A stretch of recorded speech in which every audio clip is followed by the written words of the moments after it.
ओम नमः शिवाय। एस्ट्रो तक पर जुड़े हुए सभी दर्शकों का बहुत बहुत स्वागत है।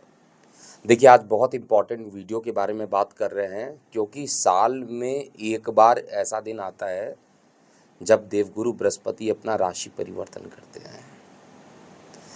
देवगुरु बृहस्पति नैसर्गिक रूप से शुभ ग्रह माने जाते हैं।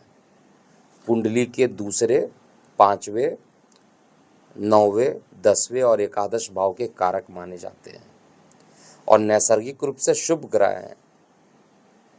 और देवों के जितने भी ग्रह होते हैं उन सभी के देवता माने जाते हैं।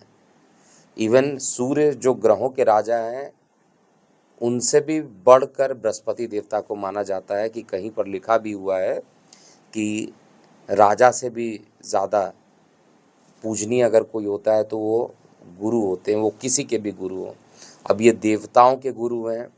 सूर्य, मंगल, चंद्र, जितने भी नवग्रह हैं सभी के ये देवता बन जाते हैं। राहु केतु हालांकि दैत्य हैं, शैडो प्लैनेट है, उसकी बात भी हम लोग इसमें इंक्लूड करेंगे। लेकिन जितने भी देवता वाले प्लैनेट हैं उन सभी के ये गुरु माने जाते हैं। और गुरु इस बार जो है राशि परिवर्तन कर रहे हैं 1 मई 2024 को। नक्षत्र रहेगा कृतिका नक्षत्र और सीधा 12 अगस्त एक ऐसा डेट आएगा जब ये अपना नक्षत्र परिवर्तन करके रोहिणी नक्षत्र में चले जाएंगे। और रोहिणी नक्षत्र जो है वो चंद्रमा का नक्षत्र है। चंद्रमा के नक्षत्र में बृहस्पति को बहुत आनंद मिलता है। हालांकि ज़ोडियक देखा जाएगा साइन तो शुक्र की राशि, यानी राशि वाइज देखा जाए तो ये शुक्र की राशि है। और शुक्र की जो राशि होती है उसमें बृहस्पति देवता के लिए शुक्र शत्रु हैं, लेकिन शुक्र के लिए देखा जाए तो बृहस्पति न्यूट्रल माने जाते हैं। इसी तरीके से बृहस्पति देवता जो है बुध को भी शत्रु मानते हैं, लेकिन बुध देवता बृहस्पति को कहते हैं कि वो न्यूट्रल है। तो देवता से किसी की भी दुश्मनी डायरेक्टली नहीं है। मतलब मैं बात कर रहा हूँ बुध और शुक्र के बारे में। ना ही बुध बृहस्पति को शत्रु मानते हैं, ना ही शुक्र बृहस्पति को शत्रु मानते हैं, मित्र भी नहीं मानते हैं, उदासीनता के तरीके से देखते हैं।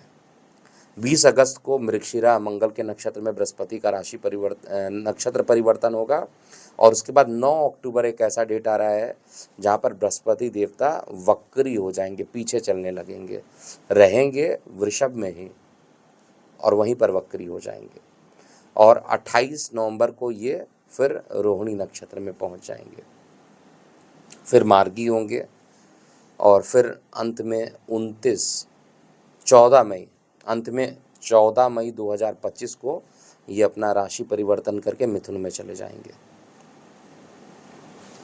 कुछ युतियाँ भी यहाँ पर बनेगी, उस युतियों को भी आप समझिएगा। बृहस्पति देव के साथ 14 मई को सूर्य और बृहस्पति का कंजंक्शन होगा, युति बनेगी, दोनों साथ में हो जाएंगे। 19 मई को सूर्य, बृहस्पति और शुक्र की युति होगी। 31 मई को बृहस्पति, सूर्य, बुध और शुक्र इन चतुष ग्रह का एक साथ युति होगा। और 12 जुलाई को मंगल और बृहस्पति की युति होने वाली है। 13 अक्टूबर को बृहस्पति शुक्र का समसप्तक योग बनेगा और 29 मार्च 2025 को मंगल अपने नीच राशि में रहेंगे। इन सभी चीज़ों को देखकर कुछ पॉइंट ज़रूर यहाँ पे निष्कर्ष निकालना चाहिए। केवल ऐसा नहीं कि बृहस्पति को आप ये आधार मान लीजिए कि वृषभ में और उसके हिसाब से प्रेडिक्शन दे दीजिए।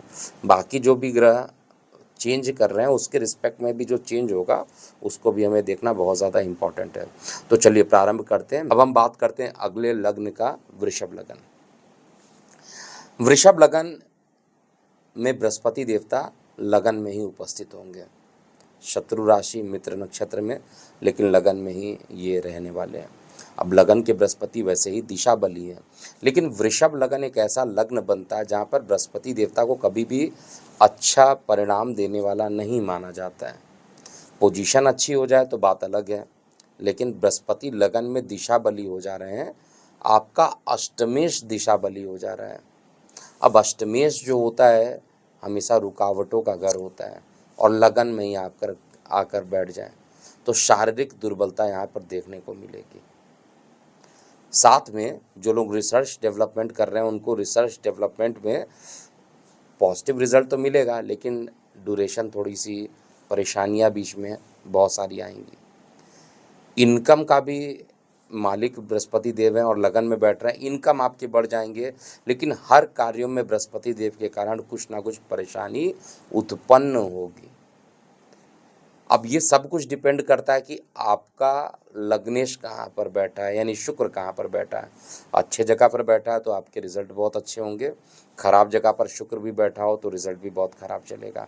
और अगर आपकी बृहस्पति की दशा अंतर्दशा चल रही है तो विशेष रूप से आपको ध्यान यहाँ पर देना चाहिए।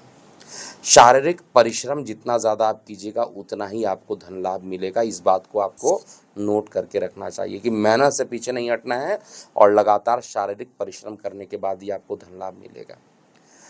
परेशानियां तो बहुत आएंगी क्योंकि अष्टमेश है, अष्टमेश खुद बॉडी में बैठ गया तो परेशानियां आएगी। और बुध के स्थान पर बृहस्पति की जो पंचम दृष्टि पड़ रही है वहाँ पर शत्रु दृष्टि पड़ रही है, बट संतान से आपको नुकसान बहुत ज़्यादा नहीं होगा। संतान इस समय आपके सपोर्टिव रहेंगे। बृहस्पति का दृष्टि देखना अपने आप में अच्छा माना जाता है।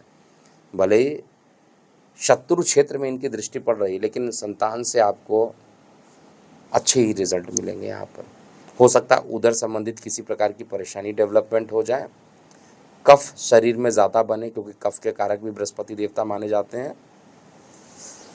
लेकिन दैनिक रोजगार के क्षेत्र में कहा जाए और स्त्री के पक्ष में कहा जाए, जीवन साथी के पक्ष में कहा जाए तो किसी ना किसी प्रकार की परेशानी हो सकती है इस ड्यूरेशन में।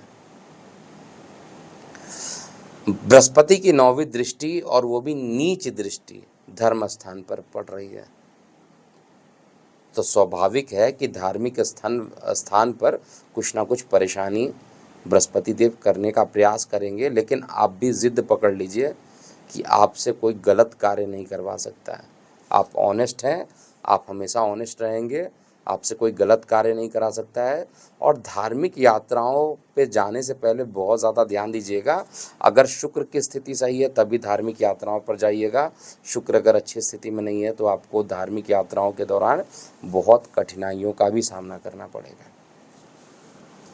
तो ओवरऑल कहा जाए तो कुछ परेशानियां वृषभ लगन में हैं, लेकिन अब ये डिपेंड करता है कि आप शारीरिक परिश्रम कितना करते हैं और ज़िद लेकर कितना आगे आप बढ़ते हैं। तो ओवरऑल कहा जाए तो मिक्स्ड रिजल्ट है। एस्ट्रो तक ऐप पर आपको मिलेगा भविष्य से जुड़े हर सवाल का जवाब। डाउनलोड कीजिए एस्ट्रो तक ऐप और चुटकी में जुड़िए इंडिया के बेस्ट एस्ट्रोलॉजर से।